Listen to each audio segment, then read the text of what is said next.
Bonjour, je m'appelle Boris Fischer et je suis né en plein cœur le jeudi 10 juin 1915 après-midi en Allemagne et je suis mort le dimanche 8 janvier 1939 en plein voyage en Angleterre. J'ai eu une enfance ordinaire d'un petit garçon moche et sale ayant grandi dans la ferme de ses grands-parents. J'étais assez intelligent et paradoxalement très naïf.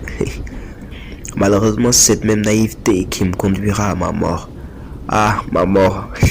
Énormément d'histoires là-dessus. Une mort très énigmatique, très mystérieuse. Je dirais avec une extrême sincérité que la cause ne montrait pas, mais très inconnue. Fus-je la victime d'un malheureux accident ou pire encore, d'un meurtre orchestré par un véritable génie du crime? J'en ai jugé les esprits les plus brillants. Prenez connaissance de mon histoire et je vous prie, chers amis, de bien vouloir m'aider à mieux cerner les circonstances de ma mort pour que je puisse enfin reposer en paix. Ah, paix à mon âme. Ce jour du 8, après un petit séjour en Écosse, mon ami Gustave et moi avions décidé d'aller visiter Londres. Gustave Hoffman était mon meilleur ami depuis mes études à l'université. Il connaissait tout de moi, de ma couleur préférée à la forme féminine sur laquelle je fantasmais. Ah, Gustave et moi étions les meilleurs amis du monde et il reste toujours dans mon cœur, même si ce dernier a arrêté de battre.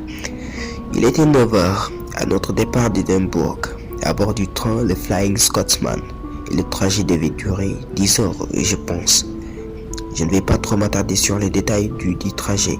Nous étions 11 étrangers dans notre voiture et la seule chose qu'on avait en commun était notre destination finale. Le plus magnifique dans toute cette histoire, c'est que je ne partageais la voiture qu'avec, pour la plupart, des hommes qui m'auraient marqué si mon cœur continuait à battre après ce voyage. Un ingénieur, 2 journalistes, un médecin, 2 magnifiques demoiselles qui étaient tout le temps ensemble, une vieille dame bien sympathique qui ne quittait jamais sa gourde d'eau des yeux, et un petit homme qui se disait musicien, sans oublier Gustave et moi. Dans le train, nous avions très bien sympathisé et on discutait de tout comme si on se connaissait depuis longtemps. Le médecin, un certain Archie Weber, nous faisait une belle leçon d'anatomie. L'ingénieur, lui, écossais, parlait lui de choses dont je ne me souviens plus. Le petit homme, quant à lui, fredonnait quelques notes de musique au rythme des rires des 2 jeunes filles, tandis que les 2 journalistes, un écossais et l'autre anglais, ne laissaient jamais leur pipe et discutaient sur les régimes économiques de leurs pays respectifs. Jusque-là, tout allait bien, jusqu'à ce que Gustave propose qu'on fasse une petite fête. Automatiquement, tout le monde accepta et on fit signe au serveur de nous apporter beaucoup de champagne. Je supportais mal le champagne et en quelques tasses, je me suis rapidement bourré la gueule et c'est là que j'ai commencé à me faire des ennemis. Vu que je m'exprimais d'un extrême franc-parler quand j'étais saoul. Je disais donc du mal de chacun des passagers et je voyais bien que les gens ne comprenaient pas que j'étais carrément bourré et je voyais leur visage se fermer à chacune de mes néfastes paroles. Plus le temps passait et plus je leur faisais de très gênantes remarques sur leur physique, leur habillement et qu'ils étaient tous très vantards, qu'ils prétendaient tous être ce qu'ils ne sont pas. J'ai même dit à Gustave que j'ai déjà couché avec 2 de ses copines et en grande surprise, il ne l'a pas pris très mal. Il riait et me disait que j'étais le frère qu'il n'avait jamais eu et qu'aucune personne ne pourrait briser cette relation. Je l'aimais Gustave et je le considérais toujours comme mon frère et je ferais tout pour lui-même dans les cieux.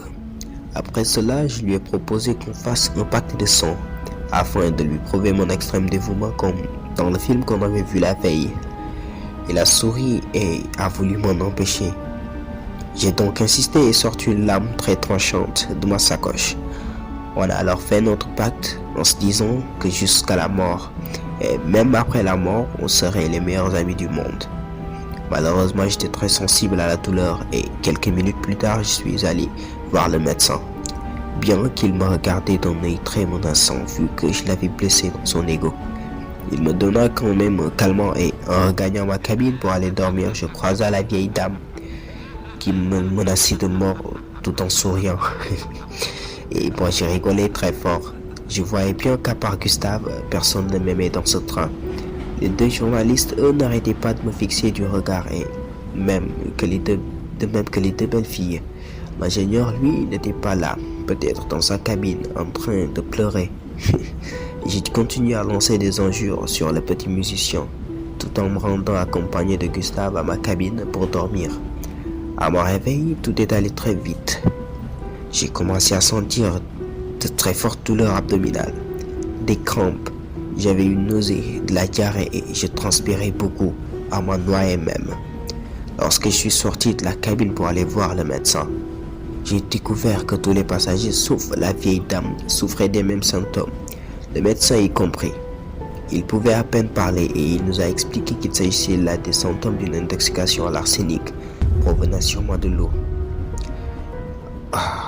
Effectivement, il s'agissait de cela, d'un grave problème technique ayant provoqué l'empoisonnement de l'eau.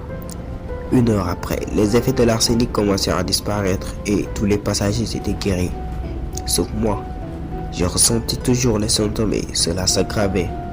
Malheureusement, le médecin n'avait pas d'antidote et tous les passagers me regardaient avec un œil désintéressé sauf Gustave et l'ingénieur qui m'aidaient à regagner ma cabine pour que j'essaie de me reposer. 1/4 d'heure plus tard, j'avais déjà commencé à délirer et j'appelais mon père et ma mère.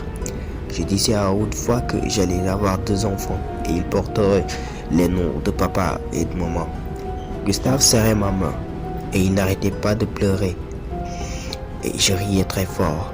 Faut croire que j'ai toujours été un bon plaisantin. 1/2 heure plus tard, je rendis l'âme. Une enquête fut ouverte une fois à Londres et quelques mois après, elle fut bouclée et la conclusion était que j'avais un organisme fragile et j'ai pas pu résister à cette intoxication à l'arsenic. Je ne suis pas sûr que ma mort fut un accident. Je crois plutôt que j'ai été la victime d'un meurtre parfait. Je vous prie de bien vouloir aider à trouver ce génie qui a mis fin à mes jours. J'ai beaucoup d'admiration pour lui. Il a fait un travail remarquable, mais il devra répondre un jour de ses crimes auprès du Tout-Puissant.